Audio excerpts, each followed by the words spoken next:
السلام عليكم ورحمه الله وبركاته. ازيكم حبايبي؟ عاملين ايه؟ النهارده ان شاء الله اليوم ال 12 معانا في دوره التكاتيك عيد الاضحى المبارك.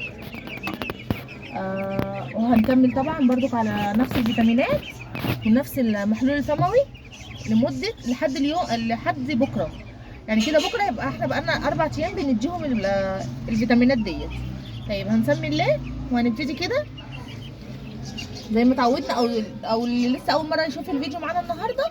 احنا الفيتامينات ديت هنحطها لمده 4 ايام، نص غطا من كل نوع على لتر ميه، نص غطا على لتر ميه.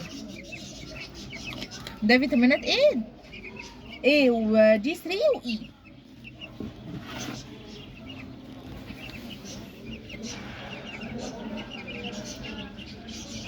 نص غطا اهو يا حبايبي من كل نوع. طبعا العلاج دوت بيقعد معايا كذا دوره ورا بعضيهم، لان هو بيتحفظ لمده صلاحيته 3 سنين. بسم الله كده نحطهم بس الميه الاول.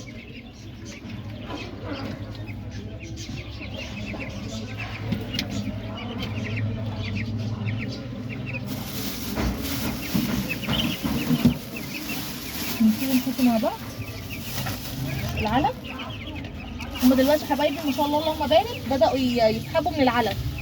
يعني بدأوا بدل الأول كنت بحط لهم كمية قليلة في العلافة وبلاقيهم مخلصينها بحط شوية صغيرين. دلوقتي لا، أنا بحط مرتين قد بعض.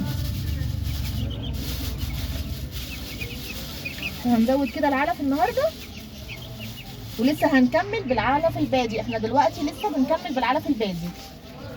هنوزن على اليوم ال16 بإذن الله، وهنشوف لو الوزن جاب معانا النص كيلو او ازيد هنبتدي نغير لهم العلف.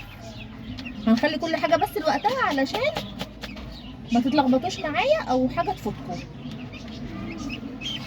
ده العلف اهو يا حبايبي بتاعهم. وده كان الفيديو بتاعنا. فيا ريت لو عجبكم الفيديو فعلوا زر الجرس واشتركوا في القناه عشان يوصلكم كل جديد.